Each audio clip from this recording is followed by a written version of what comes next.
యెహోషువ గ్రంథం 10వ అధ్యాయము 41 నుండి 43వ వాక్యం వరకు మనం జాగ్రత్తగా చదువుకుందాం. కాదేషు బర్నేయ మొదలుకొని గాజా వరకు, ఏంటిది, గిబియోను వరకు గోషేను దేశమంతటిని యెహోషువ జయించెను. ఇశ్రాయేలుడి దేవుడైన యెహోవా ఇశ్రాయేలీల పక్షముగా యుద్ధము చేయుచుండెను గనుక ఆ సమస్త రాజులనందరినీ వారి దేశములను యెహోషువ ఒక్క దెబ్బతోనే పట్టుకొనెను. తరువాత యెహోషువయు అతనితో కూడా ఉన్న ఇశ్రాయేలీలందరూ గిల్గాలులోని పాలెమునకు తిరిగి వచ్చిరి. కొట్టు చప్పట్లు ఒకసారి. ఇశ్రాయేలీల దేవుడైన యెహోవా ఇశ్రాయేలీల పక్షముగా యుద్ధము చేయుచుండెను గనుక ఆ సమస్త రాజులను, ఆ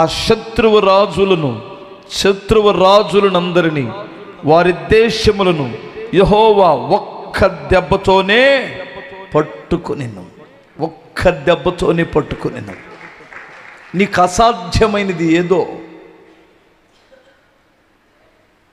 అసాధ్యమైనది ఏదో, నువ్వేది సాధించలేనని అనుకుంటున్నావో, నేను దేనిని జయించలేను అని అనుకుంటున్నావో, దేవుడు నీ పక్షమును తిరిగినప్పుడు, దేవుడు నీ పక్షాన తిరిగినప్పుడు నీ దృష్టిలో అసాధ్యమైనది ఏదో దానిని, మన భాషే వాడబడింది ఇక్కడ, ఒక్క దెబ్బకి జయించేశారని స్తోత్రం చెప్పాలి. ఇది ఒక వాస్తవంగా చెప్పాలంటే ఒక ఊత పదము లాంటిది. అంతమంది రాజుల్ని ఒక్క దెబ్బతో ఎలా జయిస్తాడు అంటే, మనం సహజంగా వాడుక భాషలాగా ఉంది ఈ మాట. ఒక్క దెబ్బతో జయించేసాడు వాళ్ళందరినీ. స్తోత్రం చెప్పండి. సమస్యలు సవా లక్ష ఉన్నాయి. నీవు నాశనమైతే చూడాలి అనుకునే శత్రువులు కొందరైతే, నిన్ను నాశనం చేయడానికి వచ్చేటువంటి సమస్యలు శత్రువులు కొందరైతే, మొత్తం మీద నీ విజయాన్ని ఇంత కూడా జీర్ణించుకోలేని శత్రువులు నీ చుట్టూ ఉన్నారు. గమనించాలి, పరిస్థితులు నీ చుట్టూ ఉన్నాయి. ఎప్పుడు అంటే, ఎలా ఉంటాయంటే, వారి పరిస్థితులు ఎలా ఉన్నాయి, వాళ్ళ జీవితాలు ఎలా ఉన్నాయంటే, ఇశ్రాయేలు పరిస్థితులు సింహాల బోనులో దానియేలు ఉంటే ఎలా ఉందో వీరి చుట్టూ అలా కాసుకొని ఉన్నారు. గమనించాలి, ఒకడు కాదు, ఇద్దరు కాదు, ముగ్గురు కాదు, 31 మంది రాజులు, 31 మంది సైన్యం. ఆ రాజుల యొక్క సైన్యం బహు క్రూరము కలిగినటువంటి వారు, బహు కుయుక్తి కలిగినటువంటి వారు. క్రూరులు మాత్రమే కాదు, వారు ఎదురు నుంచి యుద్ధం చేసేటువంటి వారు మాత్రమే కాదు, వెనక నుండి దాడి చేసేటువంటి వారు, బహు కుయుక్తి కలిగినటువంటి రాజులు, నీచమైనటువంటి వారు వారి చుట్టూ ఉన్నారు. ఇప్పుడు వీరిని జయించాలా? మీకు అర్థమవుతుంది కదా? స్తోత్రం చెప్పాలి. వీరిని జయించాలి. ఇప్పుడు దేవుడే వీరికి తోడు లేకపోతే, దేవుడే వీరి పక్షాన యుద్ధం చేయకపోతే, వారిని జయించడం అంత తేలికైన పని కాదు. దేవుడు వారి పక్షాన ఎప్పుడైతే నిలిచాడో, వారి మధ్యలో ఎప్పుడైతే ప్రభు ఉన్నాడో, వీరు కూడా ప్రభువు మీద ఎప్పుడైతే విశ్వసించారో, ఒక్క దెబ్బతో వారిని జయించెను అని ఇప్పుడు మనం చదువుకున్నాం. నీ సమస్యలన్నీ ఒక్క దెబ్బతో తొలగిపోవునుగాక. హల్లెలూయా. ఏమిటి ఆ దెబ్బ? స్తుతి చెప్పగలరా? దేవుడు తలుసుకుంటే ఒక్క దెబ్బతోనే పోతాయి. 2000 దయ్యాలు పట్టినాయి ఒకటికి. ఒకటి కాదు, 2 కాదు. ఎంత నాశనం చేసిందంటే, కుటుంబానికి దూరం చేసినాయి. అర్థమవుతుందా? జీవితాన్ని పతనం చేసినాయి. అడవి పాలు శూన్యంగా మారిపోయింది తన బ్రతుకు. దేవుడు తన జీవితంలోనికి ఎంటర్ అయ్యాడు. ఒక్క దెబ్బతో 2000 దయ్యాలు వెళ్ళిపోయినాయి. అర్థమవుతుందా? మనశ్శాంతి లేకుండా చేసే దయ్యాలు, తనకు తానే సిరాకుతో తన కుటుంబాన్ని నాశనం చేసుకోవడానికి ప్రేరేపించే దయ్యాలు, ఏమండి ఇంకా సాక్ష్యాన్ని పాడు చేసే దయ్యాలు, అయిన వారితోనే చీకొట్టించే దయ్యాలు, రకరకాలైనటువంటి దయ్యాలు తన జీవితాలు పాడు చేస్తున్నాయి. ఆ రోజుల్లో వారి శత్రువు రాజులైతే ఈ రోజుల్లో సంఘానికి నీకు నాకు శత్రువులు ఎవరు? ఎపిసిలికి రాసిన పత్రిక 6వ అధ్యాయం 12వ వాక్యములో ఒక మాట చూడండి. ఎవరైనా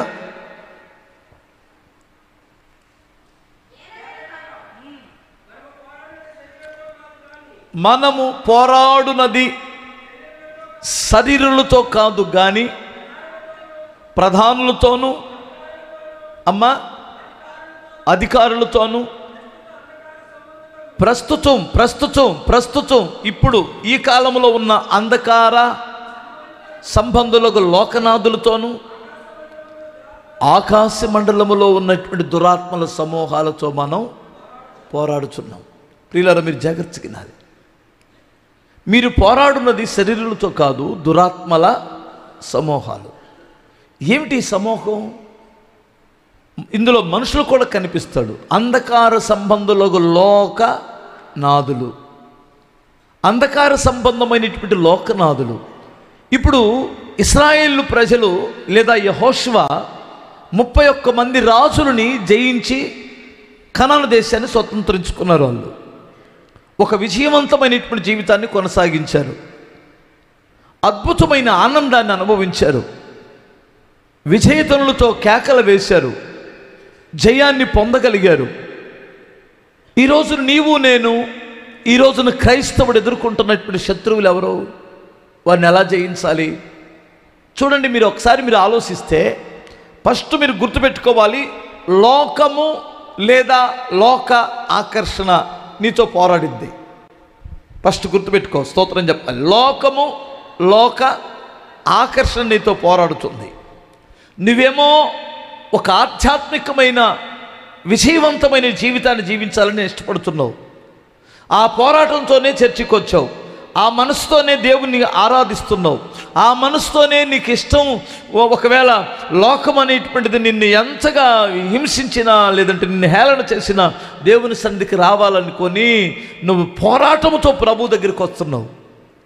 కానీ ఒక పక్క లోకం నిన్ను ఆకర్షిస్తుంది. నీ దగ్గర ఏమీ లేదే, నీకు ఏముందని ప్రభువుని ఆరాధిస్తున్నావు? నీ దగ్గర బంగారం ఉందనా, ఎండుందనా? ఈరోజు నీకు ఎలాంటి ఆధారం కలిగి ఉన్నావు? నీ బ్యాంకు బ్యాలెన్స్ ఉందా? లోకంలో అసలు నీకు ఏముందని? వాళ్ళకి చూడు బంగారం ఉంది, వీళ్ళకి చూడు బ్యాంకు బ్యాలెన్స్ ఉంది, వాళ్ళు చూడు ఏ స్థితిలో ఉన్నారో. ఇప్పుడు నీ ఇంట్లో పట్టుమని 10 రూపాయలు కూడా లేవే. నువ్వు ఎలా దేవుడిని ఆరాధిస్తావు? నువ్వు దేవుడు నీతి అంటే దేవుడు అనుకున్నట్లయితే ఉన్నదంతా పోగొట్టుకుంటున్నావే. ఓ పక్క లోకం నిన్ను ఇలాగ శోధిస్తూ ఉంది. అవునా? శోధించట్లేదా? చెప్పరేంటండి? మీ ఎదురుంగా ఎవడైనా పట్టుచీర కట్టుకొని ఎవరైనా 2 పేటలు తాడేసుకొని కథ పచ్చపచ్చకి ఇలా రాగానే నీకు ఉసూరు అనిపించట్లేదా? అనిపించట్లేదా? అసలు వాళ్ళ బిల్డప్, వాళ్ళ నవ్వు, వాళ్ళ వ్యవహారాలు అదంతా చూడగానే ఉసూరుమంటా ఉండాలనిపిస్తుంది. ఇప్పుడు నువ్వు వాళ్ళని గెలవద్దా? ఎలా గెలవగలవు? రక్కి పెడతావా? స్తోత్రం చెప్పాలి. అంటే వాళ్ళని నువ్వు డామినేట్ చేయాలి అంటే ఖచ్చితంగా దాన్ని జయించడానికి యెహోషువలో ఏమి కలిగి ఉన్నాడంటే విశ్వాసాన్ని కలిగి ఉన్నాడు యెహోషువ. దేవునికి స్తోత్రం. విశ్వాసమును కలిగి ఉన్నాడు. నీ విశ్వాసము లోకాన్ని డామినేట్ చేస్తుంది. లోక ఆకర్షణని కాళ్ళ కింద తొక్కేసింది అంటున్నాను. అర్థమవుతుందా? యోహాను సువార్త 1వ అధ్యాయం 5వ అధ్యాయం, యోహాను పత్రిక 5వ అధ్యాయం 4వ వాక్యములో ఒక మాట చూడు. దేవుని మూలముగా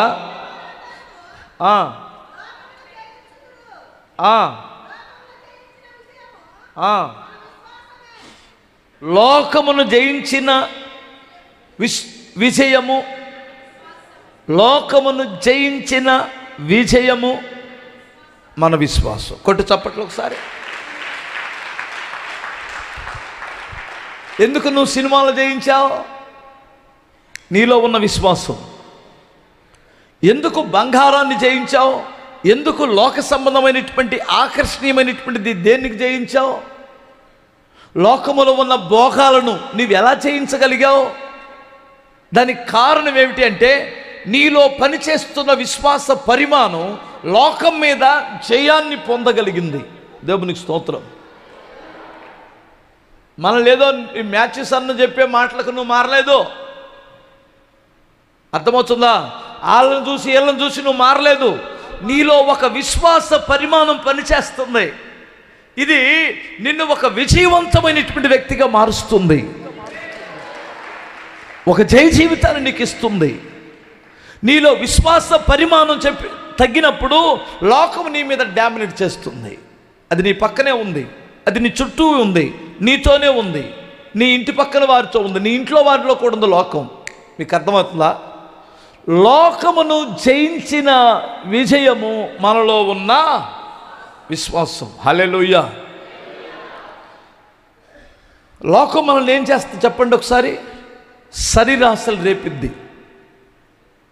లోకం మనల్ని ఏం చేస్తుంది? నేత్రాశలను రేపిద్ది. లోకం మనల్ని ఏం చేస్తుంది? డంబములోనికి నడిపించేది. డంబం అంటే తెలుసు కదా, ఎచ్చులు. ఉన్నోళ్ళలాగా కనిపించడానికి, మనం కూడా కోటీశ్వరులాగా కనిపించడానికి, మనం కూడా లక్షాధికారులాగా కనిపించడానికి, మనం కూడా పెద్ద పలుకుబడి ఉన్నటువంటి వాళ్ళలాగా కనిపించడానికి, ఇది ఎప్పుడు మన బిల్డప్, ఎప్పుడు ఎప్పుడు ఎప్పుడు మనల్ని ఇలాగ డంబంతో అంటే డాంబికునుగా బ్రతకాలని చూపించుకోవడానికి ఇష్టపడుతుంది. కానీ విశ్వసించినటువంటి వాడు తనేమై ఉన్నాడో ఎరిగి బ్రతుకుతాడు. లోకములో ధనవంతుడుగా చూపించేదానికంటే, లోకములో అందగత్తిగా అనుకునేదానికంటే, లోకములో డబ్బు ఉన్నటువంటి వారిగా కనిపించాలనుకుంటే, లోకములో బాగా ఉన్నతమైనటువంటి కులములో పుట్టాను అన్నట్టు అనిపించుకునేదానికంటే నువ్వేమనిపించుకోవాలో తెలుసా?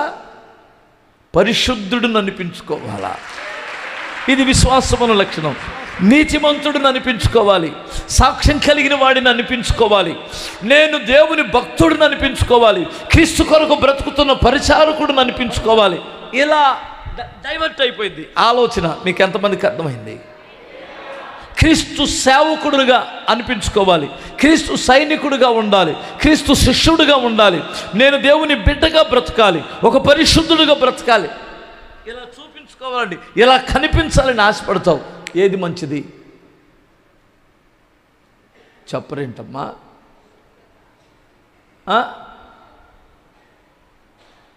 ఇప్పుడు మంచి చీర కట్టుకొని, మంచి పిచ్చిగా వచ్చే 4 వేసుకొని కనపడి 4 లక్షలు అప్పులు చేస్తావు. అది తీర్చలేవు. అందరు కలిసి ఇంటి మీదకి వస్తారు. అప్పుడు ఏం చేస్తావు? ఒక్కొక్కళ్ళు వచ్చి మూతి పొడిచి, కట్టలేని దాన్ని ఎందుకు తీసుకున్నావు? నీ బిల్డప్ చూస్తుంటే మేము ఏదో ఉన్నదాని అనుకున్నానే అని పొడుస్తారనుకో, ఏమవుతావు?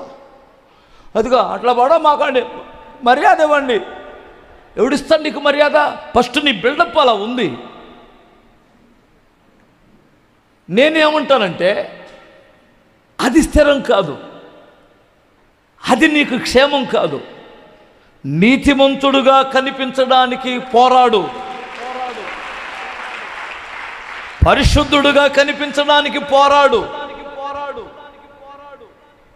భక్తి కలిగిన బిడ్డగా బ్రతకడానికి పోరాడు, మంచి క్రియలు చేయడానికి పోరాడు. అర్థమవుతుందా? ఉన్నదానిలోనే ఇతరులకు సహాయం చేయడానికి పోరాడు. లోకము నీ మీద డామినేట్ చేయడం కాదు, లోకం మీద నువ్వు డామినేట్ చేయి అంటున్నాను. దాన్ని తొక్కి స్తోత్రం చెప్పాలి. 2 చేతులే చెప్పు. ఏయ్ లోకమా, చూసుకుందాంరా. హల్లెలూయా. తొడగొట్టు. ఎవరి మీద?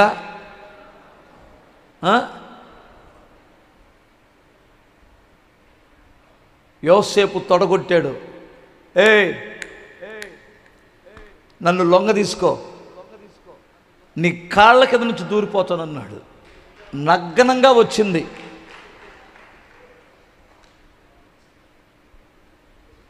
ఎవరు ఓడిపోయారు?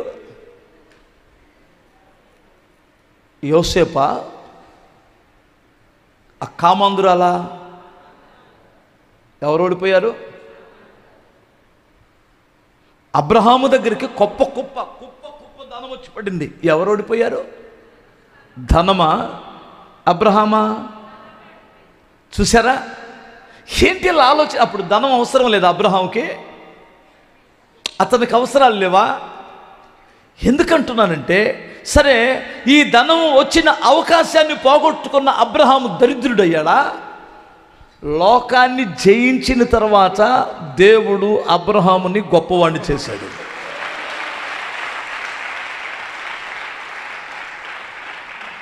నువ్వు యుద్ధ వీరుల్లో ఉన్నావు, ఇప్పుడు నువ్వు పోరాటంలో ఉన్నావు. ఈ పోరాటంలో నీకు కావాల్సింది ఏమిటంటే విశ్వాసం కావాలి. హల్లెలూయా. ఈ విశ్వాసంతో నువ్వు లోకాన్ని జయిస్తావు.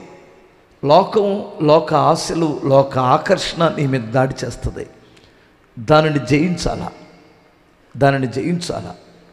ఆప్ట్రల్ అది, ఆప్ట్రల్. స్తోత్రం.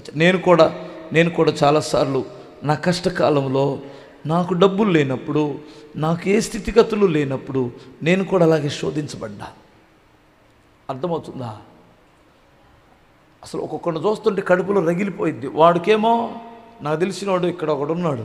నేను యాడ్లో చేసేటప్పుడు, అరే మీకు కూడా తెలుసు, ఒకడు ఎర్రగా ఇంత లావున ఉంటాడు, ఎప్పుడు చూసినా ఓనీ అమ్మాయిని ఎక్కించుకెళ్తాడు. అప్పట్లో ఓనీలు వేసేవాళ్ళు ఆడపిల్లలు, పంజాబీ డ్రెస్సులు కాదు. వాడికి ఎప్పుడు ఓనీ అమ్మాయే వాడి బండి వెనకాల కూర్చోవాలా. చీర కట్టుకున్న అమ్మాయి వాడికి అసలు ఇష్టం ఉండదు. నాకంటే దాదాపు ఒక 10 ఏళ్ళు, 12, 13 ఏళ్ళు ఎక్కువ వయసు ఉంటుంది. వాడి శాపం ఏమిటంటే, వాడు తెల్లగా ఉండడమే వాడి శాపం. ఇక్కడ సేవకు వచ్చిన తర్వాత కూడా బండి ఎక్కించుకొని ఇటు తీసుకొచ్చి ఇక్కడ దించి అక్కడ దించి అక్కడ అది పొట్లాలు ఇచ్చేవాడు వాడు. ఊరి ఈ సైతాన్ గాడు నీ సేవకు వచ్చిన తర్వాత కూడా నా కళ్ళలో పడుతున్నాడు ఏంట్రా? వీడికి ఏ రోగం లేదు, ఏ బలహీనతలు లేవు, దున్న కుక్కలాగున్నాడు 60 ఏళ్ల వయసులో కూడా. ఇంటికి సోప్ ఒక్కటి కూడా నరవనివ్వలా. అనుకుంటానే ఉన్నా, అలాంటి వాళ్ళని చూసే, ఈ దుర్మార్గులను చూసే నేను ఒక పాట రాశా. విశ్వాస పోరాటములో ఎదురాయే శోధనలు, లోకాశల అలజడిలో. ఎక్కడ రేగుతున్నాయి అలజడులు? కరెక్ట్గా చెప్పావు. ఇక్కడ పైకి బాగానే ఉంటున్నాను, లోపల ఏం రేగుతున్నాయి? అలజడులు. ఒక పక్క విశ్వాసంతో బ్రతకాలని, నీతి కలిగి జీవించాలని, రోషం కలిగి బ్రతకాలని, విశ్వాసంతో బ్రతకాలని, ఎవరి దగ్గర చేయి చాపకుండా బ్రతకాలని, ఎవరిని అడగకుండా సేవ చేయాలని. అర్థమవుతుందా?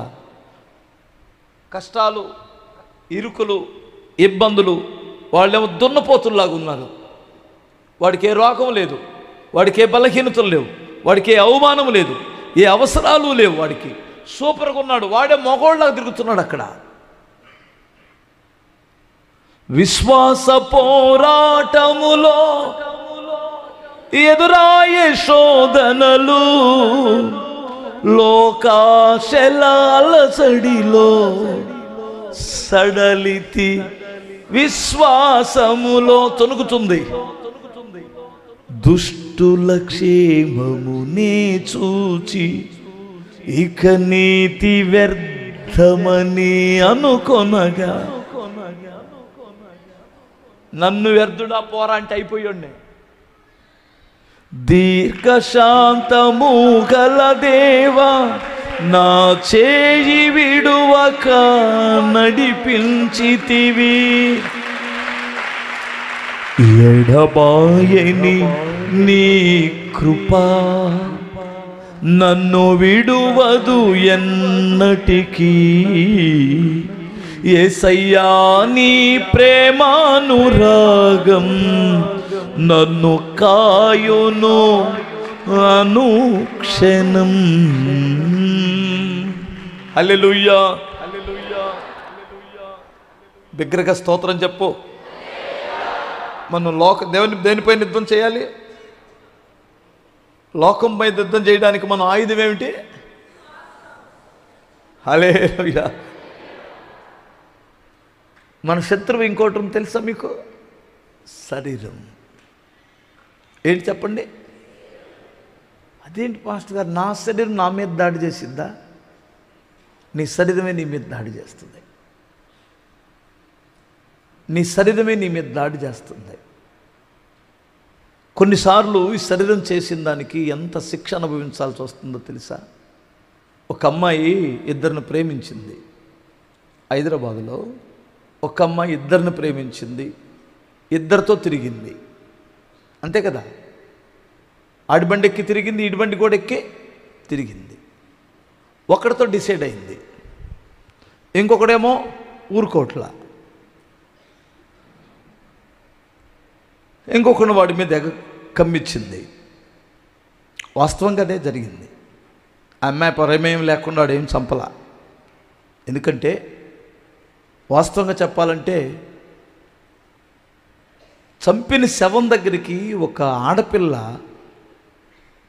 ఆడపిల్ల చచ్చిపోయిన శవం దగ్గరికి వెళ్ళి, ఏ పాటుకు ఆ పాటు తీసిన శవం దగ్గరికి వెళ్ళి ఆడి బండికి వెళ్ళి చూడాల్సిన అవసరం లేదు. ఎంత పగుందో ఆ అమ్మాయిలో. వాడంటాడు, ఈ పెదాలే కదా నిన్ను ముద్దు పెట్టుకుంది, కోసేసా. ఈ ఏళ్లే కదా తాకింది, దీన్ని నరికేశా. ఈ గుండె కదా నిన్ను ప్రేమించింది, తీసేశా. ఓకే, అంతవరకు హీరోయిజం సూపర్గా ఉంది, కథ సూపర్ హిట్ అయింది. ఇప్పుడు చూడు, హలో, ఈ గుండె కదా నిన్ను ప్రేమించింది, తీశాను చూడు.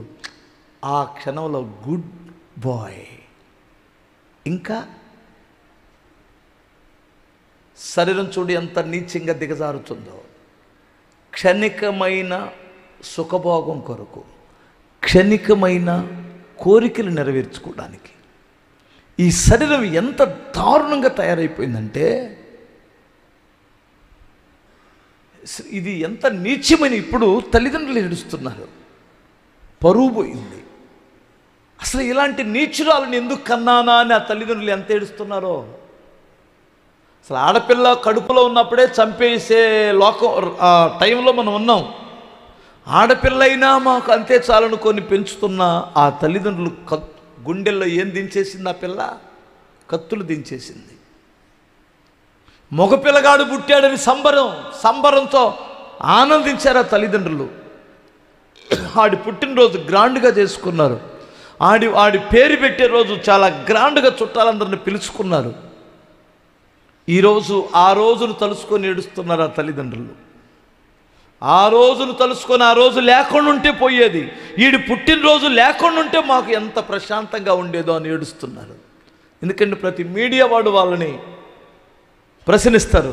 నీ కొడుకేంటి, అని ఎలా పెంచావు ప్రశ్నిస్తారా లేదా? బంధువుల్లో ఏంటి, రక్త సంబంధుల్లో ఏంటి, ఆ చచ్చినోడి సంగతి ఏంటి? అమ్మను గురించి ఆలోచించాడా, నాన్న గురించి ఆలోచించాడా? వాడు పోసినట్టు తాగాడంట. వాడి వయస్సు 20-21 ఉన్నో పిల్లోడు అంత తప్పదాగి వాడు చంపేసేంత వరకు కూడా తాగాడంటే ఎంత బరితెగించిపోయాడాడు. ఈ రోజున వాళ్ళ చరిత్ర మన ముందు ఎందుకు ఉంచుతున్నాడు తెలుసా? ఈ తరంలో ఎందుకు ఉంచుతున్నాడు తెలుసా? నీకు కూడా కన్ను మిన్ను కనిపించకపోవచ్చు. ఉడుమంట, ఉడుము తలకాయ తీసుకెళ్ళి బండ కింద పెట్టి నన్ను ఎవరు చూడట్లేదు అనుకుంటుందంట. బాడీ అంతా బయటనే ఉంది, నా గురించి ఎవరికి తెలియదు అనుకుంటుందట. ఎంత బుద్ధిహీనమైన ఉడుమో. కారణం ఏమిటి తెలుసా? నీ బాడీ అంతా బయటే ఉంది. నీలో ఎప్పుడైతే నీ శరీరం నీ మీద డామినేట్ చేస్తుందో నీ కదలికలు మార్పు వచ్చినాయి. గమనించాలి. నీ చూపులో తేడా వచ్చింది, నీ నడకలో తేడా వచ్చింది. అది చుట్టుపక్కల కూడా అర్థమైపోతుంది, మీ అమ్మా నాన్నకి అర్థమైపోతుంది. నువ్వు అర్థం కావట్లేదని నటిస్తున్నావేమో, నీ బంధువులకు అర్థమవుతుంది. అసలు నీ బాడీ కదలికలు కూడా మారిపోయినాయి. ఎప్పుడూ శరీరము నీ మీద డామినేట్ చేస్తున్నప్పుడు నడక మారిపోయింది. బైబిల్ పట్టుకొని జాగ్రత్తగా ఇట్లా నడిస్తే పర్వాలా. ఎరా ఎంతైనా నడిచేద్ది. యెహోషువ ఎలా నడుస్తావు? ఇప్పుడు చర్చికి వచ్చాడు, ఇలా నడవాలి కదా, ప్రైజ్ లార్డ్. అలా కాకుండా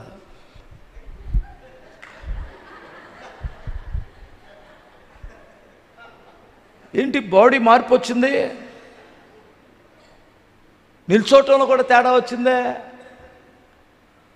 ఇటు మారిపోయాడే, నాకు తెలియదు అనుకున్నారా?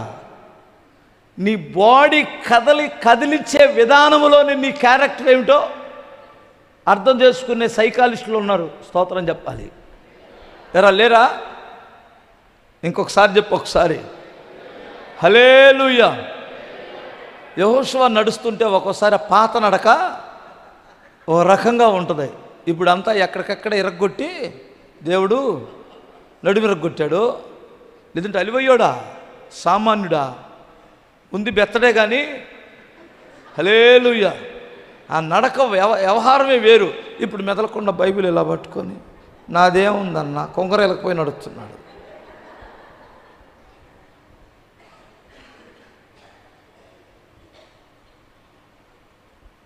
నడుమిరిగినా పర్వాలా, కాలు ఇరిగినా పర్వాలా. అదే ప్రభు చెప్పాడు, కన్ను లేకపోయినా నువ్వు పరలోక రాజ్యానికి వెళ్తే సంతోషం. కాలు అభ్యంతరపడి దాన్ని నరికేయి, పరలోక రాజ్యానికి వెళ్ళు. స్తోత్రం చెప్పాలి. హల్లెలూయా. ఏ అవయవం లేకపోయినా పర్వాలా, నువ్వు పరలోక రాజ్యానికి చేరుకోవడానికి ఇష్టపడు. ఇదే కదా ప్రభు చెప్పాడు. నీ అవయవం కొరకు, నీ కాలు కొరకు, నీ కన్ను కొరకు, నీ చెయ్యి కొరకు ప్రయాసపడితే ఎంతకాలం ఉంటుంది? అది లేకపోయినా పర్వాలేదు, నువ్వు గుడ్డోడిగా పరలోకంలో ఉంటే సంతోషించు. స్తోత్రం చెప్పాలి. ఒకసారి చెప్పాడా చెప్పలేదా? ఏ వెంకటేషు ఆడికి అలాంటి నడకలు లేవు, కానీ పాపం వాడికి కూడా నడుము ప్రాబ్లం వచ్చింది. స్తోత్రం చెప్పాలి. ఏమో నాకు మాత్రం ఏం తెలుసు, ఆటో తోలేటప్పుడు నేను ఆటో దోవల వాళ్ళని కొంతమందిని చూస్తుంటా. ఆడికి సహజంగా వెనకాల ఏం కనపడాలో చూసుకోవాలి, సైడ్ మిర్రర్ పెట్టుకోవాలా. వెనకాల ఏం కనపడిద్దో సైడ్ మిర్రర్ చూసుకోవాలా. వెనకాల ఎవడు కూర్చున్నాడో, ఏ అమ్మాయి కూర్చుందో వాడు సరిగ్గా తోలడో, ఆడి సౌండ్ ఏం పెడతాడని వీడి చూపంతా వెనకనే ఉంటుంది. నీ శరీరం కూడా నీ మీద డామినేట్ చేస్తుంది. దానిని జయించాల ఒక్క దెబ్బతో, విశ్వాసంతో. ఏయ్ గాడిద, గాడిద మోకరించు, స్తోత్రం చెప్పాలి. హల్లెలూయా.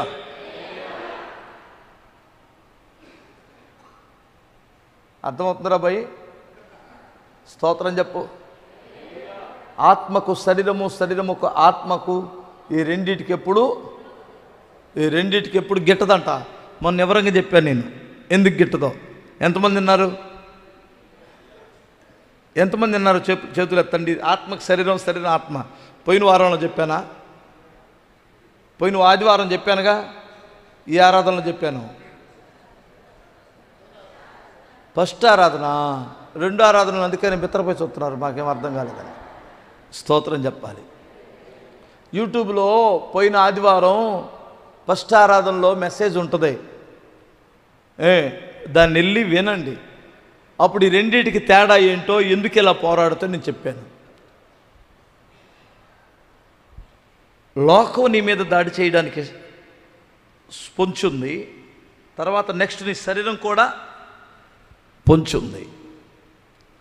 మూడోది సాతానుడు భయంకరుడు. వాడు వాడు మన మీద దాడి చేసే సంగతి కూడా మనకు తెలియదు. ఎలా దాడి చేస్తాడన్నయ్య? ఎలా దాడి చేస్తాడు? గమనించాలి. వాడు నీ మీద దెబ్బ కొట్టేది ఏమిటంటే నీ విశ్వాసాన్ని దెబ్బతీస్తాడు. అందుకనే బైబిల్ ఏం చెబుతుందంటే, మీరు విశ్వాసమందు స్థిరులై వానిని ఎదిరించండి. స్తోత్రం చెప్పాలి. విశ్వాసమందు స్థిరులై కదలొద్దు. హల్లెలూయా.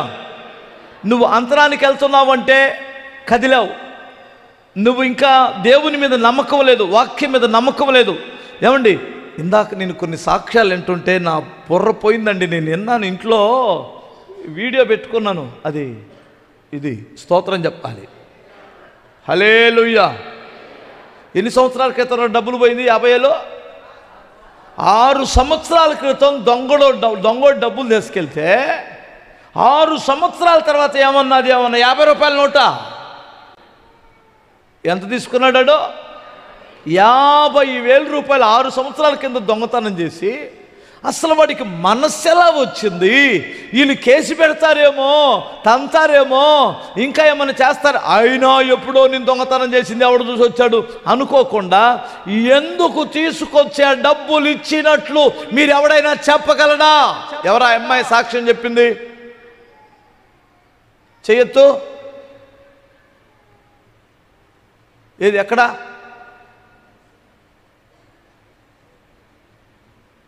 హల్లెలూయా. మామూలు సాక్ష్యం కాదు. కూర్చోలేమ్మా. స్తోత్రం చెప్పగలరా?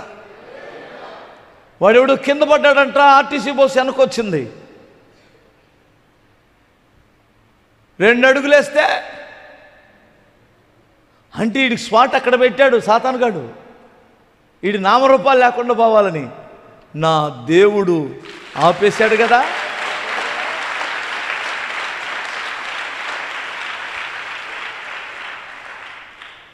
నిన్న మా కళ్ళు ఎదుట రెండు బైకులు కొట్టుకొని 2 చచ్చిపోయారు. మా ముందు 2 బైకులలో చచ్చిపోయారు. జహీరాబాద్ వెళ్ళాం. మా ముందు ఒక 5 నిమిషాలు ఆ టర్నింగ్లో వాడు అలా వెళ్ళబోయి స్ట్రైట్ అయిపోయి వస్తున్న బస్సుకు కొట్టేశాడు. Spot dead. అక్కడే చచ్చిపోయాడు.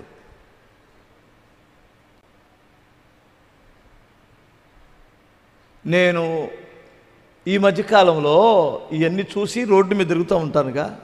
దేవా, నా నిద్ర పడక మీదకి వెళ్ళేటప్పుడు తండ్రి, సంఘములో నుండి, సేవకుల్లో నుండి, సహవాసముల నుండి, కుటుంబములో నుండి ఏ దుర్వార్త ఫోన్ ద్వారా రానందుకు మీకు స్తోత్రం.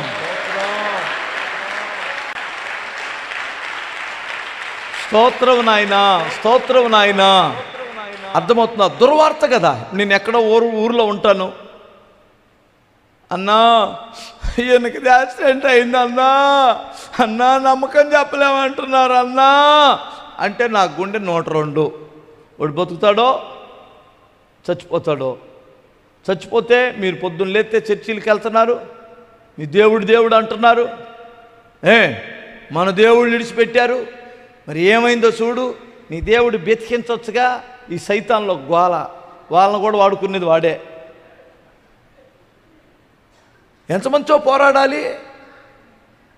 ఎలా కాపాడుకోగలం? ఆమెకు ఎవరికి క్యాన్సర్ వచ్చిందంటగా. క్యాన్సర్ ఉంది అని సంగతి చెప్పినప్పుడు ఆమె గుండె ఎలా ఉంటుంది ఒకసారి మీరు ఆలోచించండి. లీటర్ నీళ్ళు తాగినా ఒక గొంతు ఎండిపోతానే ఉంటుంది. అవునా కాదా? ఎవడు పడతాడా బాధ? భర్త, భార్య, ఎవరికొస్తే వారు భరించాలా? ఊరిక కరెంటు పెట్టడం ఏంటి? ఆ టైంలో జుట్టు ఊడిపోవడం ఏంటి? ఉంటారో పోతారో తెలియని పరిస్థితుల్లో అది లేదు అని ఒక నెగిటివ్ రిపోర్ట్ వచ్చినప్పుడు ఆమె దేవునికి ఏమిచ్చినా రుణస్తురాలే. ఇలాంటి కార్యాలు ఎన్ని తప్పిస్తున్నాడో తెలుసా నీకు నీ దేవుడు? విశ్వసించినందున లోకమును జయించిన విజయమో మన విశ్వాసం. మనము సిద్ధాంతం మీద విశ్వాసం ఉంచలా, రోజుల మీద విశ్వాసం ఉంచలా, తిథులు నక్షత్రాల మీద విశ్వాసం ఉంచలా, పచ్చొంగరం ఎర్రంగురం మీద విశ్వాసం ఉంచలా. నీకు అర్థమవుతుందా? నెలపొడుపు మీద విశ్వాసం ఉంచలా. ఎవరి మీద విశ్వాసం ఉంచాం? నెలపొడుపును సుడించిన దేవుని మీద ఉంచాం. తిథులు నక్షత్రాలు ఏమండి ఏర్పరిచిన సుడించిన సృష్టికర్త మీద విశ్వాసం ఉంచాం. నక్షత్రాలే ఆశీర్వాదం అయితే, నక్షత్రాలను నమ్ముకున్నటువంటి వాడికే, ఆ యొక్క గ్రహాలను నమ్మిన వాడికే ఆశీర్వాదం అయితే, గ్రహాలను కలిగించిన వాడు ఎంత గొప్పవాడు! ఆయన మీద పైవాడి మీద విశ్వసించావు. నువ్వు ఇంకా దాని కిందనే పట్టుకున్నావు. ఏ గ్రహాలు కలిసినప్పుడు నాకు వచ్చింది, నీ మొహం వచ్చింది. దీనికి పైవాడున్నాడే, వీటిని సుడించిన వాడున్నాడే, వీటిలోనే ప్రభావం ఉందనుకుంటే వీటిని సుడించిన వాడిలో ఎంత ప్రభావం ఉందంటున్నారు. ఈ సమయములో ప్రారంభిస్తే ఆశీర్వాదం అనుకుంటున్నావు. అసలు సమయాన్ని కాలాన్ని సుడించిన వాడి చేతిలో ఇంకెంత ఆశీర్వాదం ఉందో ఎప్పుడైనా గమనించావా? కాలములు సమయములు ఆయన వశములో ఉన్నాయి. కానీ నీకు ఆశీర్వాదం ఎక్కడుందని నమ్ముతున్నావు? ఉదయం 7:35 కానీ ప్రారంభిస్తే ఆశీర్వాదం అన్నావు. 7:35 సుడించిన వాడు ఎవరో? మన తాత. చెప్పరేంటమ్మా? 7:35 బ్లడ్ క్లాట్ అయిపోతే గుండెలో ఏంటి అలా చూస్తున్నారు? దాన్ని నడిపించువాడు పైన ఉన్నవాడు కదా, సమయం కంటే గొప్పవాడు కదండి, కాలం కంటే గొప్పవాడు కదండి, కాలాలు నియమించిన వాడు ఆయన కదండి. ఎవరి మీద నీ విశ్వాసం? ఎంత నమ్ముతావు యేసయ్యని?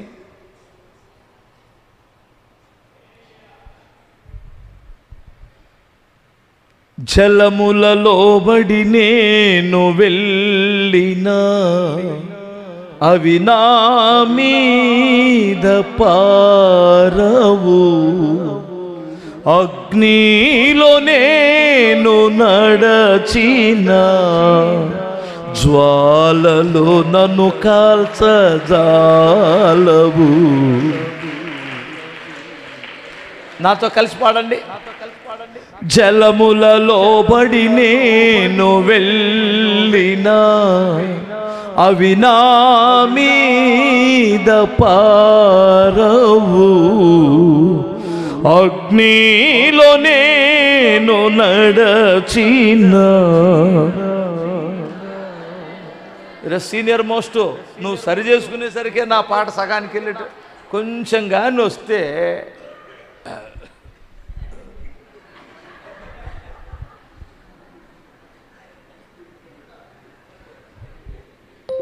కొంచెం ఆగరా, స్తోత్రం చెప్పు ఒకసారి. పని తక్కువ, బిల్డప్ ఎక్కువ. ఎట్లా సరి చేసేది చూడు.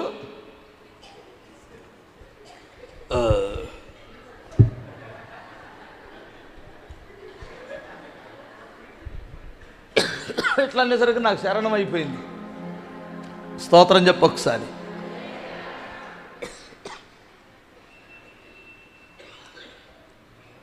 వాడికంటే సౌండ్ పెట్టండి రా, చచ్చిపోతున్నాడు. తెలివి తక్కువ, బోర్డు ఎక్కువ వీడికి.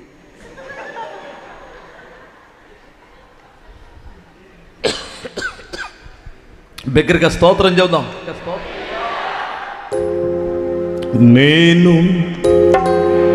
వెళ్ళే మార్గము నా యేసుకే తెలియును, నేను వెళ్ళే మార్గము నా యేసుకే తెలియును.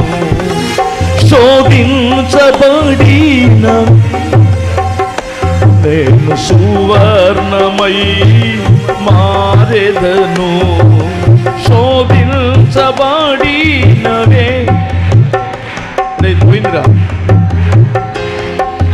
మారెదను.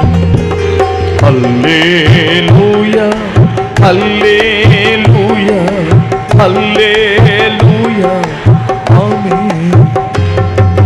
హల్లెలూయా హల్లెలూయా హల్లెలూయా ఆమేన్. ఫస్ట్ చరణం. కడలేని కడలి తీరము ఎడమాయన నా బ్రతుకునా. కడలేని కడలి తీరము ఎడమాయ కలకు నా బ్రతుకునా.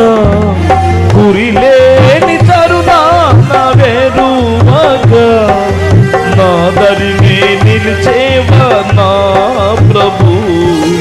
గురిలేని తరుణాన వెరువగా నా దరినే నిలిచేవా నా ప్రభు. హల్లెలూయా హల్లెలూయా హల్లెలూయా ఆమేన్. మూడో చరణం పాడుతున్నాను. విశ్వాసనావసాగుచు పయనించు సమయాన నా ప్రభు. విశ్వాసనావసాగుచు పయనించు సమయాన నా ప్రభు. సాతాను సుడిగాలి రేపగా నా ఎదుటే నిలిచేవా నా ప్రభు. సాతాను సుడిగాలి రేపగా నా ఎదుటే నిలిచేవా నా ప్రభు. హల్లెలూయా హల్లెలూయా హల్లెలూయా ఆమేన్ ఆమేన్. ఈ లాస్ట్ చరణం పాడండి నాతో కలిసి. విశ్వాసనావసాగుచు పయనించు సమయాన నా ప్రభు. అప్పుడప్పుడే సాగుతుంది. విశ్వాసనావసాగుచు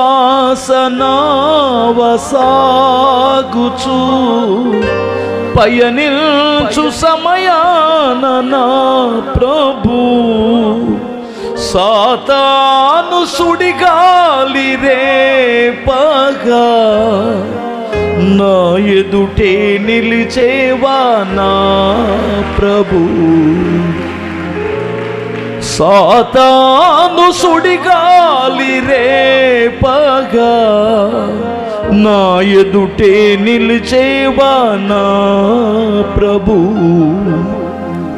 నేను ఎల్లే మార్గము నా యేసుకే తెలియును. శోధించబడిన మీదట నేను సువర్ణమై మారెదను. శోధించబడిన మీదట నేను సువర్ణమై మారెదను. హల్లెలూయా హల్లెలూయా హల్లెలూయా ఆమేన్. హల్లెలూయా హల్లెలూయా హల్లెలూయా ఆమేన్. కడలేని కడలి తీరము ఎడమాయ కడకు నా బ్రతుకునా. కడలేని కడలి తీరము ఎడమాయ కడకు నా బ్రతుకునా. గురిలేని తరుణాన ఎరువగా నీ నా దరినే నిలిచేవా నా ప్రభు. గురిలేని తరుణాన ఎరువగా నా దరినే నిలిచేవా నా ప్రభు. నేను వెళ్ళే మార్గము నా యేసుకే తెలియును.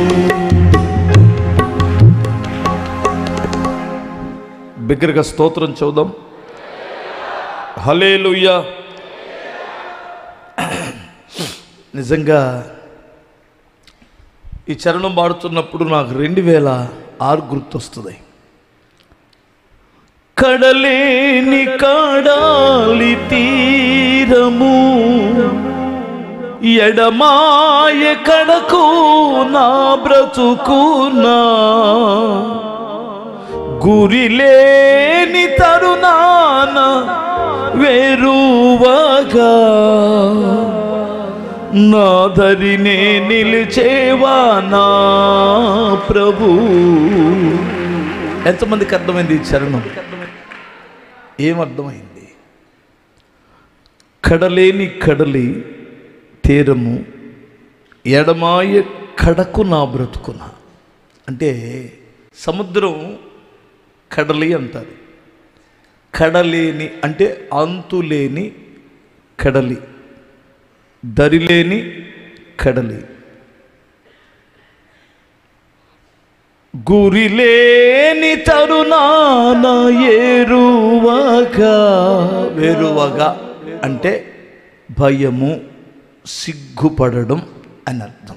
గురి లేదు కదా. ఇప్పుడు సముద్రంలో ప్రయాణం చేసేటువంటి వాడికి నావిగేటర్ ఒకటి ఉంటుంది. ఇది తూర్పు, పడమడ, ఉత్తరం, దక్షిణం, నువ్వు పలానా తూర్పు సైడ్కి వెళ్ళాలి. అది లేదు. ఇది ఏ ఒడ్డు పట్టిద్దో తెలీదు, ఈ నామ ఇటు చేరిద్దో తెలీదు, ఏమైద్దో తెలీదు. సక్సెస్ అయితే అందరూ ప్రశంసిస్తారు. చిన్న తేడా వస్తే మనతో ఉన్నవారే నిందలు మోపుతావచ్చు, ఎగతాళి చేయొచ్చు, పిచ్చివాడనొచ్చు, వెర్రివాడనొచ్చు. అసలు ఈ గురిలేని గమ్యానికి చేర్చగలిగినటువంటి వాడు ఎవరు? చేరుస్తాడనే నమ్మకం తప్ప రూపాయి బిళ్ళ కూడా లేదు, ఈ ఆధారము లేదు. దేవుడు నన్ను దాటించాడు. నీ జీవితంలో కూడా గురిలేని స్థితి.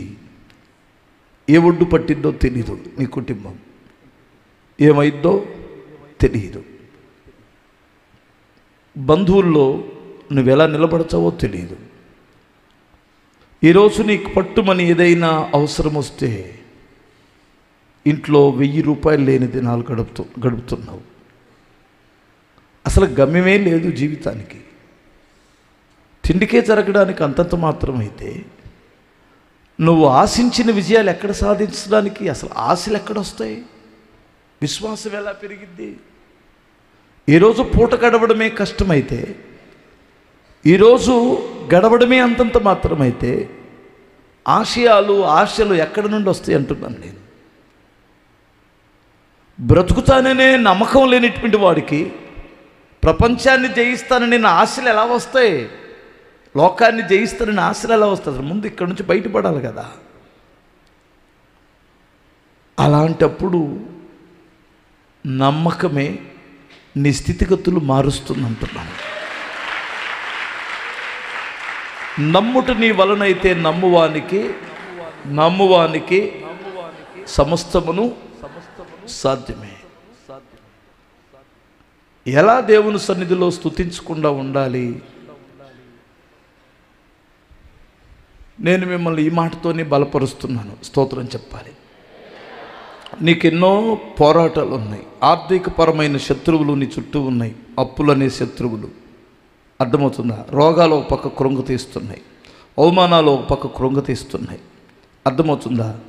వీటన్నిటికి తోడు నా అనేటువంటి వారు సైతం నీ ఇంటికి వచ్చేవాడు ఎవడు లేడు, రారు కూడా. నువ్వు బాగా సంపాదిస్తే ఒక స్థితిగతులో ఉంటే వాడు మావోడే అని చెబుతారు. నువ్వు కానీ చితికిపోతే వాడెవడో మేమెవరో మాకు తెలియదు, వాడెవడో అసలు మా ఇంటి పెరటోడే కాదు, మా నేల పార్టీడే కాదు అంటాడు. గమనించాలి. ఈ పరిస్థితులలో నువ్వు చేయవలసింది ఒక్కటే, ఏమిటంటే లోకాన్ని, శరీరాన్ని, సాతానును జయించగలిగిన ఒకే ఒక ఆయుధం ఏమిటంటే విశ్వాసం. ఈ విశ్వాసాన్ని పెంచుకోవడానికి నువ్వు ప్రయత్నం చేయి అంటున్నాను నేను. విశ్వాసం పెరగడానికి ఏం చేయాలి? వాక్యం వినాలి. వినుట వలన నీకేం పెరిగిద్ది? రెండవది, పరిశుద్ధుల సహవాసంలో అంటుకట్టబడి ఉండాలి. ఎంకరేజ్మెంట్, ఒకరికొకరు పురికొల్పుట వలన నీకేం పెరిగిద్ది? విశ్వాసం పెరిగిద్ది. అవును కదా? స్తోత్రం చెప్పాలి. విశ్వాసం పెరగాలి అంటే దేవుడు ఇంతకు మునుపు నీ జీవితంలో జరిగించిన కార్యాలన్నిటినీ ఒక్కసారి తలపోసుకో. విశ్వాసం పెరిగిద్ది. నీకు విటమిన్ డి తగ్గింది. ఉదయాన్నే 9 నుండి లేదా 8:30 నుండి 9:30 వరకు ఎండలో ఉండు అని చెప్పట్లేదా డాక్టర్ గారు? విటమిన్ డి తగ్గింది నీకు, ఎండలో పొద్దున్నే ఉండు. లేదంటే అదేంటో ఏం ట్యాబ్లెట్, అది విటమిన్ డి ట్యాబ్లెట్స్ ఉంటాయి కదా, అవన్నీ మింగి సావు. నీకు విటమిన్ డి తగ్గింది, నీకు వ్యాధి నిరోధక శక్తి తగ్గిపోయింది, నీకు B12 తగ్గింది, గడిది గుడ్డు 12 తగ్గింది. అర్థమవుతుందా? నువ్వు ఐరన్ ట్యాబ్లెట్లు వాడు. ఆ యొక్క vitamins, A vitamin, B vitamin తగ్గింది నీలో, దాన్ని పెంచుకో. అంటే 24 గంటల్లో పరిగెత్తుకుంటూ హాస్పిటల్కి వెళ్ళి ఇన్ని ట్యాబ్లెట్లు తెచ్చుకొని మింగి సత్తావు. విశ్వాసం తగ్గింది, విశ్వాసం తగ్గింది, నువ్వు నాశనం అవబోతున్నావు, నీ అపచయాలు అవబోతున్నావు, రోగాలు రాబోతున్నాయి, కుటుంబం పతనం అవబోతుంది. విశ్వాసం తగ్గింది, భక్తి తగ్గింది, ప్రార్థన తగ్గిందంటే ఎంతమంది వింటున్నారు? అర్థం కాలేదా?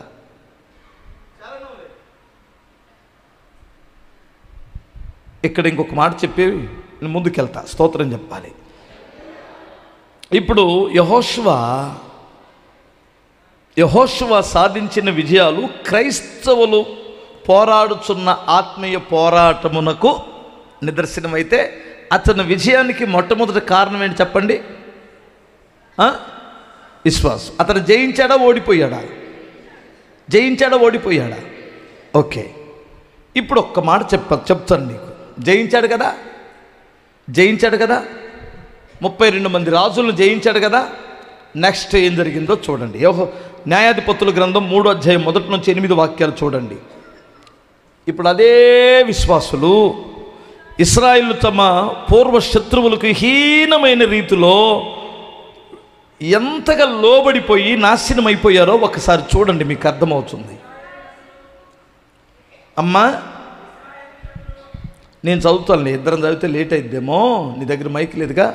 ఇశ్రాయేలుకిను కానానీయులకును జరిగిన యుద్ధములన్నిటిలో చూసువారందరినీ శోధించి ఇశ్రాయేలీలు తరముల వారికి అనగా పూర్వము ఆ యుద్ధమును ఏ మాత్రము చూడని వారికి యుద్ధము చేయ నేర్పునట్లు యెహోవా ఉండనిచ్చిన యుద్ధము చేయ నేర్పునట్లు యెహోవా ఉండనిచ్చిన జనములు ఇవి: ఫిలిస్తీయులు 5 సర్దారులు జనులను, కనానీయులను, సీదోనీయులను, బయల్కే రోమును మొదలుకొని హమాతునకు పోవు మార్గము వరకు లెబనోను కొండలో నివసించు హివ్వీయులను యెహోవా మోషే ద్వారా తమ తండ్రులకిచ్చిన ఆజ్ఞ వారు అనుసరించురో లేదో తెలుసుకున్నట్లు ఇశ్రాయేలును పరిశోధించుటకై ఆ జనములను వారి మధ్యలో ఉండనిచ్చెను. అయితే కాబట్టి ఇశ్రాయేలులు కనానీయులు, హిత్తీయులు, అమోరీయులు, పెరిజ్జీయులు, హివ్వీయులు, యెబూసీయులు జనుల మధ్య నివసించుచు వారి మధ్యలోనే నివసించుచు వారి కుమార్తెలను పెండ్లి చేసుకొనుచు వారి కుమారులు తమ కుమార్తెలకి ఇచ్చుచు వారి దేవతలను పూజించుచు వచ్చిరి. అట్లు ఇశ్రాయేలీలు యెహోవా సన్నిధిని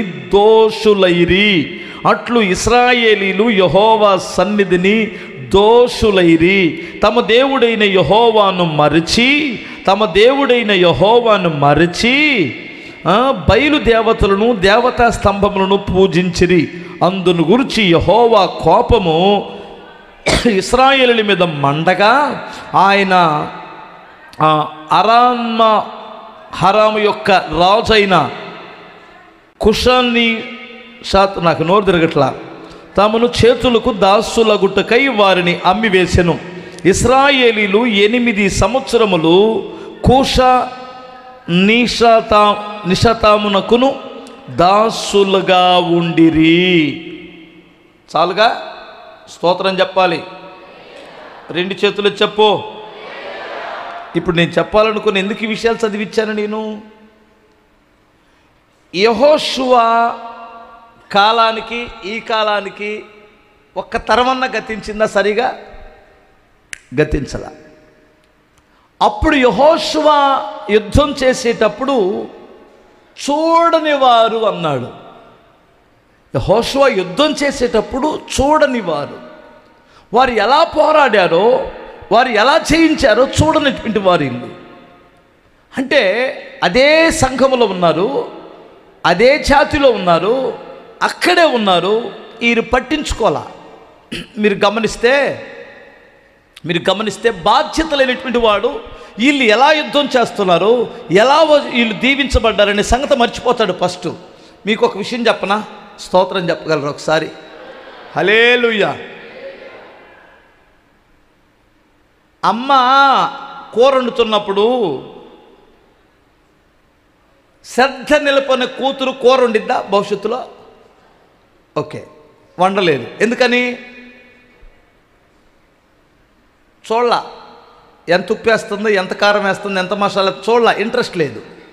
సరే అది తీసేయి. ఇప్పుడు మేమే ఉన్నాం, సేవకులు ఉన్నాం, స్తోత్రం చెప్పాలి. ఇప్పుడు నేను రేపు పొద్దున్న మీటింగులు పెడుతున్నా, వస్తారు వీళ్ళు మీటింగులకు వస్తారు. నేను ఎలా మీటింగులు చేస్తున్నాను, అసలు ఏం చేస్తున్నాను అనేటువంటిది అసలు ఆ బరువు ఉండదు. ఎందుకంటే టయానికి ఒక ముద్ద అన్నం తింటాం, వాడు కూర్చోవటం లేదా వచ్చేస్తాం. ఇది ఇలా ఉన్నప్పుడు అసలు మీటింగు యొక్క వ్యవహారం వాడికి 50 సంవత్సరాలు పాల్గొన్నా వాడికి తెలియదు. ఎందుకంటే ఏం చూడలేదు. అర్థమవుతుందా? స్తోత్రం చెప్పాలి. అర్థమవుందా? నా భాష అర్థమైందా? ఒక పని చేస్తున్నప్పుడు ఫాలో అవ్వకపోతే, దాని మీద శ్రద్ధ లేకపోతే, శ్రద్ధ ఉంటే ఏం చేస్తామంటే నోరు తెరుచుకొని వింటా ఉంటాం. అక్కడ ఏంటి ఏం చెప్పుకుంటున్నారు వీళ్ళని? హల్లెలూయా. ఒకడు మనం సీరియస్గా మాట్లాడుకుంటుంటే వాడు సెల్ చూసుకుంటుంటాడు, వాడు ఏరే వాడితో ముచ్చట పెట్టుకుంటుంటాడు. వాడికి పాఠం అర్థం కాదు, విషయం అక్కడ వారికి అర్థం కాదు. ఎందుకంటే వాడికి ఆ నొప్పి లేదు, ఆ బరువు లేదు, ఆ బాధ్యత లేదు. అందుకని వాడు నైపుణ్యత కలిగినటువంటి వాడుగా, నిపుణత కలిగినటువంటి వాడుగా పైకి రాలేడు. ఇప్పుడు వీళ్ళు ఏం చేశారంటే, యుద్ధం చేసేవారు చేస్తుంటే అంతంత పిల్లలు ఉంటారు కదా, వాళ్ళు ఎలా యుద్ధం చేస్తున్నారు, ఏ కత్తులు ఆడారు, ఏ ఈటలు ఆడారు, వాళ్ళు ఎలా పోరాడారు అనే సంగతి మర్చిపోయారు. ఇప్పుడు ఎంతమందికి అర్థమవుతుందో స్తోత్రం చెప్పాలి.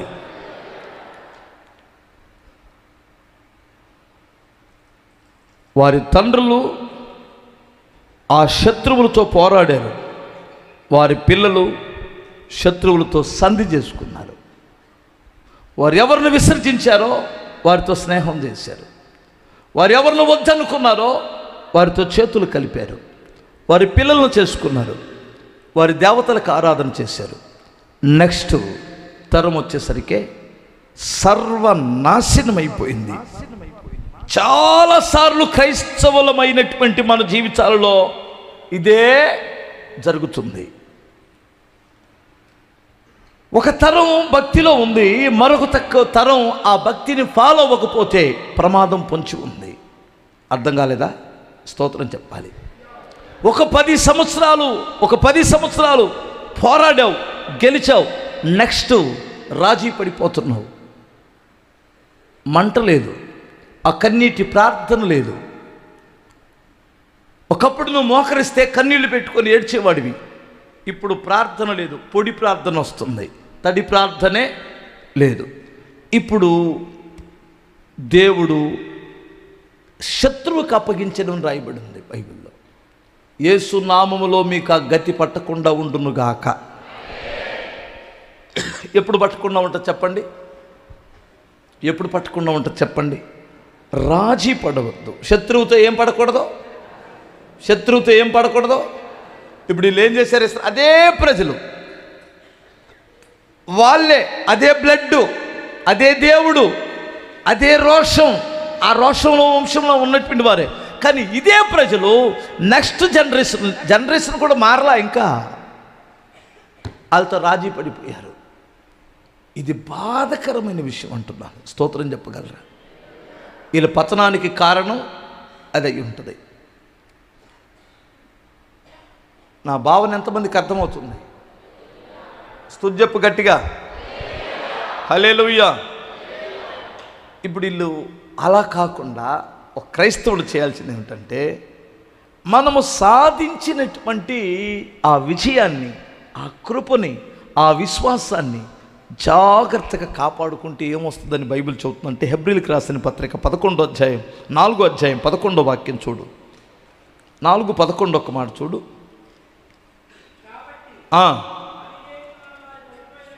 అమ్మా, కాబట్టి అవిధేయత వలన వారు పడిపోయినట్లుగా మనలో ఎవడనూ పడిపోకుండా ఆ విశ్రాంతిలో ప్రవేశించుటకు జాగ్రత్త పడుదుము. కొట్టో. దేని వలన పడిపోయారు వెంకటేశ్వర్లు? అసలు వాళ్ళ గురించి రాహాబ్ అనే వేశ్య ఏం సాక్ష్యం ఇచ్చింది?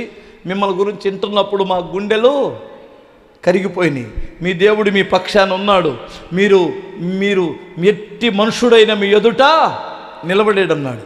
కానీ నెక్స్ట్ మనుషులు, అదే ఇశ్రాయేలులు ఏమైపోయారంటే, పూర్వము వారి శత్రువులకు హీనమైన రీతిలో, ఎంత నీచమైన, పూర్వం వారి శత్రువులుగా ఉన్నారే వారికే అంటే ఫస్ట్ ఏదొద్దనుకున్నారో ఇప్పుడు మళ్ళీ దానిలోనికే వెళ్ళిపోయారు అంటున్నాను. స్తోత్రం చెప్పాలి. ఫస్ట్ టీవీ వద్దనుకున్నారు, ఇప్పుడు టీవీకే బానిస అయిపోయారు. అవునా? ఫస్ట్ సీరియల్స్ వద్దనుకున్నారు కదా, ఇప్పుడు అందరు కలిసి సీరియల్స్ కొంపల్లో పెట్టుకొని చూస్తున్నారు. ఫస్ట్ నుంచి చూడొచ్చు కదా అంటున్నాను నేను. ఫస్ట్ అసలు ఎందుకు తీసేసావు, ఇప్పుడు ఎందుకు పెట్టుకున్నావు అంటే, పూర్వం నీకు శత్రువు అనుకుంది, ఇప్పుడు దానికి లోబడిపోయావు. అర్థం కాలేదా? ఇదొక్కటే ఉందా నా చేతిలో? స్తోత్రం చెప్పాలి. మా ఇల్లు దర్శించడానికి వెళ్ళే సిస్టరు ఏం కూడా మామూలు కాదు. అసలు వాళ్ళని ఎంత జోకొట్టు వచ్చిందంటే, వాళ్ళ దగ్గర మేరుమానం పోయిందండి. ఎక్కడో లీక్ అయింది, ఎవరో లీక్ చేశారు. ఆ అమ్మాయి జైలా, ఏరియా వాళ్ళు లీక్ చేశారు. మేము వెళ్ళేసరికి మన వాళ్ళు అందరూ టీవీ ముందు కూర్చొని అలా చూస్తున్నారని. హల్లెలూయా. ఒక మనుషుడు లోపలికి వెళ్తున్నప్పుడు, ఒక సేవకులు వెళ్తున్నప్పుడు వాళ్ళ గుండెల్లో మంటలు రగిలి పరిగెత్తాలా, టీవీ గీవి తీసేయాలా. అక్క నువ్వా కూర్చో, ఒక సీన్ చూసుకొని వెళ్దు కానీ అనకూడదు. స్తోత్రం చెప్పాలి. రెండు చేతులు చెప్పగలరా? హల్లెలూయా. ఆడేదో సినిమా చూస్తుంటే ఇక్కడికి వచ్చినాడు,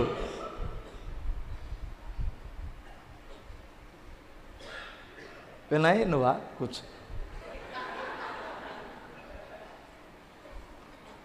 ఆడికి తెలుసు ఈడి ఎదవని. చర్చిలో ఏందిరా, ఏంటది, బలిపేట మీద పడుకొని జబర్దస్త్ చూస్తున్నా సైతానుగా బేటా ఆయన అనడం. ఏది ఇటు తిప్పు ఒకసారి, ఈడు వాడే. ఈడంటే ఎందుకు భయం ఉంటుందే? ఓ పెద్ద సురేష్ అన్నా అన్న ఇటు తిప్పుతాడు చూడు.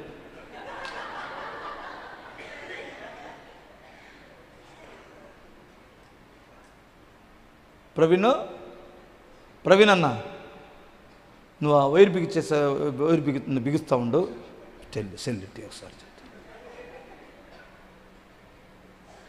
హెల్పర్. పనికి మాలినోడా, పరిచర్య ఇక్కడ చేస్తా, నువ్వు సేవలో ఉండి ఎవడన్నా సెల్ తీసుకుంటున్నావు. అన్న ఏం చెప్పాడు? అన్న చూస్తే నడుతాడు, అని ఈ మేరుమానంగా మనిషి అనడు. ఎందుకంటే మళ్ళీ ఆయన పలుకుబడిపోతే ఆయనకి టీ దారు వాళ్ళు. స్తోత్రం చెప్పగలరా? హల్లెలూయా. ఆ రోషం కలిగినటువంటి వాడు భలే బాగు చేస్తాడు రా మనుషుల్ని. స్తోత్రం చెప్పాలి ఒకసారి. హల్లెలూయా. భయం రావాలా? అందరం చూసి భయం రాదు. యోసేపుని చూస్తే ఏమొచ్చేది? 11 మందికి చెప్పాలి. ఎందుకు? కుళ్ళుపోతాడనా? ఏడకొచ్చి ముట్టిస్తాడు రావు, తీసుకెళ్ళి ఆ నాన్నకు ముట్టిస్తాడు. ఎవరి ముందు మాట్లాడేది లేదు. వస్తున్నాడు పులసం, వస్తున్నాడు. ఆగి యోసేపు ఎవర్రా? పులసమే. ఏ పాస్టర్ గారు, యోసేపు పులస్వామి కాదు? అవును. శరీర సంబంధులకు పులస్వామి కానీ ఆత్మ సంబంధులకి యథార్థవంతుడు అంటారు.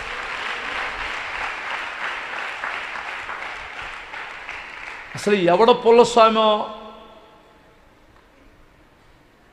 ఎవడో పెంట స్వామో లాస్ట్గానే అర్థమైంది. ఈ దరిద్రులందరూ ఎక్కడ పడ్డారు? కాళ్ళ మీదకి వెళ్ళి పడ్డారు. అందుకని కొన్నిసార్లు అలా అని సాడీలు చెప్పకూడదు, కొండాలు ఎప్పుడు చెప్పకూడదు. మనం వెళ్తుంటే ఏం రావాలమ్మాయి? హల్లెలూయా. ఏంటక్క ఇంతకుముందు మీరు సీరియల్ చూసేవాళ్ళు కాదు కదా, టీవీ తీసి ఏంటి అందరు కూర్చొని చూస్తున్నారు మధ్యాహ్నంటప్పుడు? ఇదంత పద్ధతి కాదక్క. దేవుని ఉగ్రత వస్తే ఏమవుతాం అనాలా?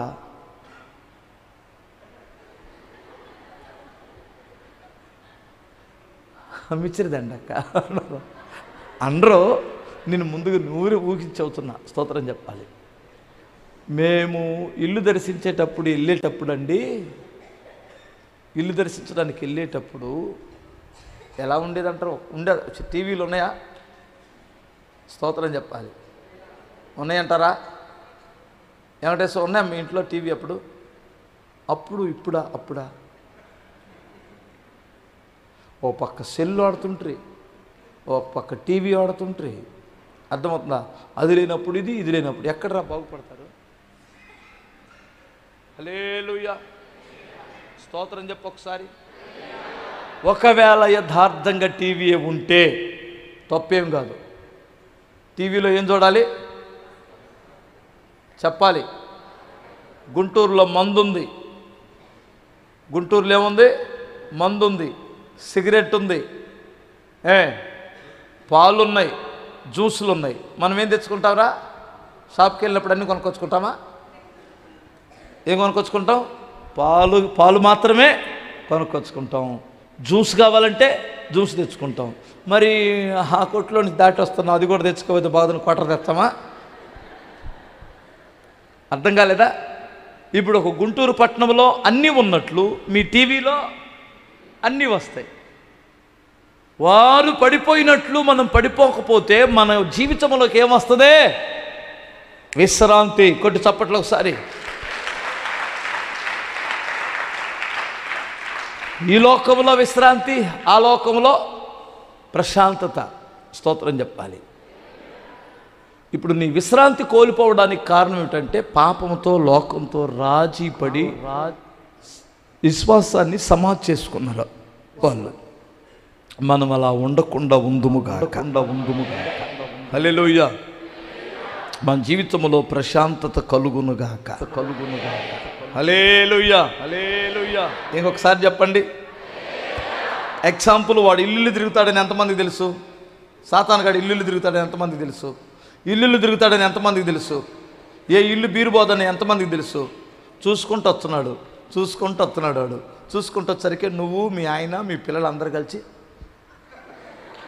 అలా చూస్తున్నారు. రే ఇది మన ఇల్లే అని లోపలికి వచ్చి కూర్చున్నాడు. కూర్చొని వెంటనే మనశ్శాంతి వస్తుందా? చెప్పాలి ఒకసారి మీరు. మనశ్శాంతి ఉంటుందా? జీవితం పాడైద్ది కదా. వాడికి సంబంధించినటువంటి ఏది ఎక్కడుందో వాడు ఎంతమంది ఆపినా వాడు అక్కడికి రాకుండా ఉండడు. అందుకని పౌలు ఏమన్నాడంటే అపవాదికి చోటు ఇవ్వద్దు అన్నాడు. ఒక ఆమంట పెళ్ళికి వెళ్ళిందంట,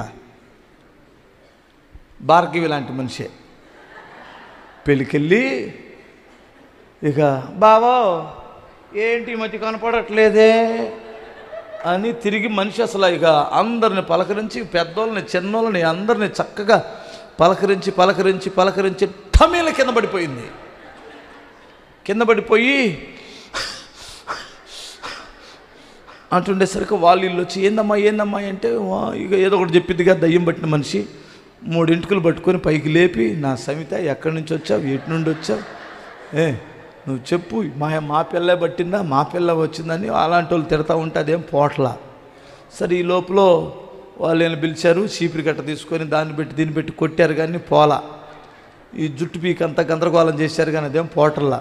ఈ లోపల రూపాయి ఫీజు లేని పాస్టర్ గారు ఒకడు ఉంటాడుగా, ఊరికి ఒకడన్నా ఉంటాడుగా, వాడికి ఫీజు ఇచ్చే పని లేదు. కనీసం ఏ శ్రీకాంత్ ఆర్ఎంపీ డాక్టర్ని పిలిచినా ఫీజు తీసుకుంటాడుగా, వరకు వస్తాడా, నాకు ఫీజు ఉందా, హల్లెలూయా, పాస్టర్ గారు ఇట్లా త్వరగా అర్జెంటుగా హాస్పిటల్కి వెళ్ళాలిరా, చేద్దాడా అంటే వస్తున్నా కొంచెం లేట్ అయిందనుకో ఆగడాడు. ఏందే ఈ పాస్టర్ గారు త్వరగా దిగిరాడు అంటాడు. ఈ గవర్నమెంట్ హాస్పిటల్కి వెళ్ళగానే పెద్ద డాక్టర్ హలో వచ్చేసాను రెడీగా అంటాడా.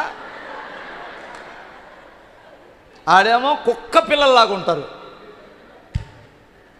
ఉంటారా డాక్టర్ గారు రేపు మంగళవారం నాకు రాడంటే ఏం చేస్తాడు, డాక్టర్ గారిని పిలుచుకొస్తాడా మమ్మల్ని. అసలు ముందు తీసుకొచ్చినోడికి ఇన్సల్ట్. పాస్టర్ గారు నేను చెప్తానురా చెబుతానురా అన్నాడు అనుకో, ఎంత లవ్ పనిలో ఉన్నా అన్నా వాడు కాదు పాపం చేసేది, తీసుకొచ్చినోడు చేస్తాడు. అంతకుముందు భలే వచ్చాడు, మారాడు అన్న. ఎరా నేను మారానా, అరే నాతో 4 రోజులు తిరుగురా నువ్వు, నేను మారానో మారలేదో నీకు అర్థమైంది, నువ్వు మళ్ళీ పైకి లేత్తి నన్ను అడుగు. అర్థమవుతుందా, స్తోత్రం చెప్పాలి. పైకి లేస్తే నన్ను అడుగు. రాత్రి నా కారులో ఒక ఆయన కూర్చున్నాడు, లేక వచ్చి మా ఓడు లేడు, అడేవడరా రే ఎదురుగా వాడు మేము ఇక్కడికి వచ్చి మా సామాన్లు దించుకొని మేము డోర్ వేస్తే కూడా లేవట్లా. మా వాడు ఒకడు అంటాడు సరే అందులోనే పడుకొని అంటాడు, నేను అంటాను వాడు ఊపిరి ఆడదా అంటాను,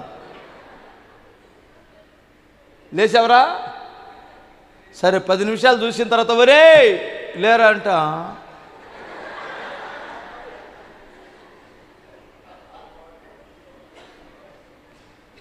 సరేలే భార్గవి నా ఎదురు ఎవడు కూర్చోమన్నాడు మరి, ఆ వెనక 2-3 లైన్లు వెనకాల కూర్చోవచ్చు కదా. వాళ్ళందరిని తన్నుకొని వచ్చి ముందు కూర్చుంది, వెనకొచ్చి ముందు కూర్చుంది. స్తోత్రం చెప్పాలి. సరే పాస్టర్ గారిని పిలిస్తే ఆయన వచ్చి సైతానా ఎల్లో అని అన్నాడు. అంటే అది అంటదే పాస్టర్ గారు నేను సిగ్గులేని దాని కాదు, నాది నాకు ఇచ్చేయమని నేను వెళ్తానండి అంటది. నీదేముందే, ఏం దేవుణ్ణి నమ్ముకొని బాప్తీసం తీసుకున్న మనిషి, మంచి సంఘంలో ఎదుగుతున్న మనిషి, ఏమ దగ్గర నీకు సంబంధించింది ఏముంటుంది, సైతాన్ అబద్ధాలు చెబుతున్నాం అనింది. నేనేం సిగ్గులేని దాని లేదు కదా, దానిలాగా నాది నాకు ఇచ్చేస్తే వెళ్తాను పాస్టర్ గారు అనింది. అది ఏముందో చెప్పు ఇప్పిస్తానన్నాడు. ఏముందేంటి, దాని జుట్టు నాదే, పళ్ళు రాలగొడతా పనికి మాలిన నా జుట్టు దేవుడు ఇచ్చిన జుట్టు అయితే నీదంటావు, అది ఎవరిచ్చారా జుట్టు, దేవుడిచ్చాడని పాస్టర్ గారు అన్నాడు. దేవుడిచ్చిన జుట్టు కాదు పాస్టర్ గారు, నాదే, కావాలంటే చూడు లాగు. ఏం లాగమంటే లాగితే ఇంత పొడుగుని వచ్చింది. ఏంటది, సవరం ఆమెకుంది ఇంతే.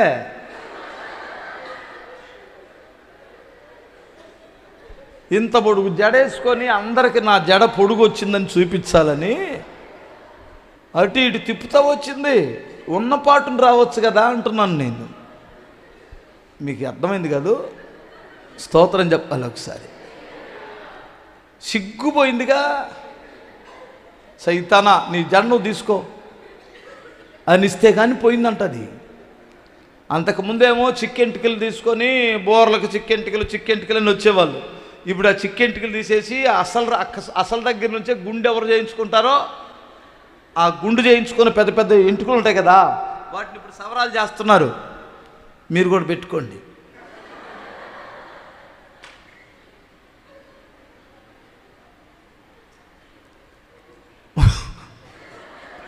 ఉన్న పాటున రండమ్మా అని చెప్పాను నేను. స్తోత్రం చెప్పాలి. ఉన్న తలకాయని చక్కగా దూకొని, ఉన్న చీరనే కట్టుకొని, ఉన్నదాన్ని చేసుకుంటే చాలు, లేని దాన్ని వద్దు అంటున్నాను.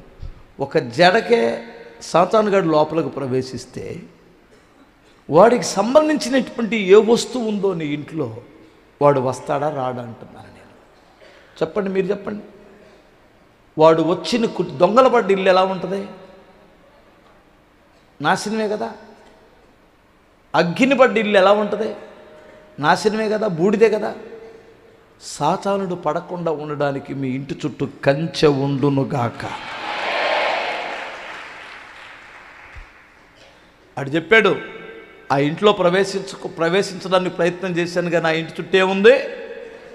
ఆ ఇంటి చుట్టే ఉంది. మీ ఇంటి చుట్టే ఉండాలి. శత్రువుని జయించం యేసు రక్తములో మనకున్న విశ్వాసాన్ని. కానీ తిరిగి మరలా మన మధ్యలో ఉన్నటువంటి అన్యజనుల యొక్క ఆచారాల్లోనికి వెళ్ళి అశాంతిని కొని తెచ్చుకోవద్దు. మొఖమాటానికి వెళ్ళొద్దు. మొఖమాటానికి ఆ ఆచారాలు చేయొద్దు. మీకందరికీ మనం చేస్తున్నాను, బిగ్గరగా స్తోత్రం చెప్పాలి. మనోళ్ళు ఒక ఆమె, నాకు తెలిసినటువంటి ఆమె ముసలమ్మ, 70 ఏళ్ళు ఉంటాయి, బాప్తిసం తీసుకొని ఒక 2 నెలల తర్వాత కాలు ఇరిగిందని ఫోన్ చేసింది. శ్రీనివాసరావుపేట, చచ్చిపోయిందిలే. వెళ్ళేసరికి ఒక ముసలమ్మ కాలు ఇరిగి మంచంలో ఉంది. ఏంటమ్మా మంచంలో ఉన్నావు ఎందుకమ్మంటే, కాలు ఇరిగింది అయ్యా, కాలు ఇరిగింది నాయన అనింది. ఎందుకు ఇరిగిందమ్మా అన్నాను. అంటే ఆమె ఏమన్నదంటే, కుక్కలు వచ్చి పడేసింది అయ్యా అని చెప్పింది. నేను నమ్మాను. అలా మనవడు అంటాడు, అంకులు మరే మా అమ్మమ్మే ఎక్కడికి వెళ్తావు, కాలు ఇరిగిందో అడుగు ఆగరా అనింది. నేను ఊరుకోలేదుగా. అరే ఎక్కడికి వెళ్తే నువ్వు చెప్పురా, ముసలమ్మ చెప్పట్లేదు నాన్న. మరే వడపప్పు పానకం తెచ్చుకోవడానికి వెళ్ళి వెళ్తారు కుక్కలు పడేసి నేను చెప్పాడు వాడు. ఆ మంచంలో కాలు ఇరిగింది, అందులో నుంచి చచ్చిపోయిందండి ముసలమ్మ. ఇంకా లేవలా. ఎన్నిసార్లు పశ్చాత్తాపడి ఉండొచ్చు, అయ్యో వడపప్పు పానకానికి వెళ్ళి కొంపారుచుకున్నానే అని. నువ్వు వడపప్పు పానకం తినాలనుకున్నావు అనుకో, ఆ సాయిపప్పును అది ఇంట్లో నానబెట్టుకొని, అర్థమవుతుందా, అందులో నువ్వు ఆ బెల్లం బాగుందనుకొని ఇంట్లో తినిసావరాదా. అక్కడికి వెళ్ళి తినాలనిపించింది, నీ పాత బుద్ధిని కాదనలా, కొబ్బరి తినాలనిపించింది. అర్థమవుతుందా? కొబ్బరి తినాలి, కొంతర కలుపుకొని తినిసావరాదా. లేదు ఆ లడ్డు తినాలనిపించింది. అర్థం కాలేదా? ఆ లడ్డు లాంటి టేస్ట్లే గుంటూరులో కూడా అమ్ముతున్నారుగా, అమ్ముతున్నారా ఆ పట్నం బజార్లో. కలర్ అదే, తినిసావరాదా. ఏంటి అలా చూస్తున్నారు కదా? హల్లెలూయా. నువ్వెందుకు తన్నులు తింటున్నావు అంటున్నాను నేను. మీకు మనశ్శాంతి లేకపోవడానికి కారణం లేకపోలేదు. కుటుంబంలో కానీ జీవితంలో కానీ మనశ్శాంతి కలిగి ఉండాలంటే అదిగో ఆ లోకస్తులతో ఆచారాలతో నీవు మమేకమవ్వద్దు. వారు పడిపోయినట్లు నువ్వు పడిపోతే నీకు మనశ్శాంతి ఉండదు.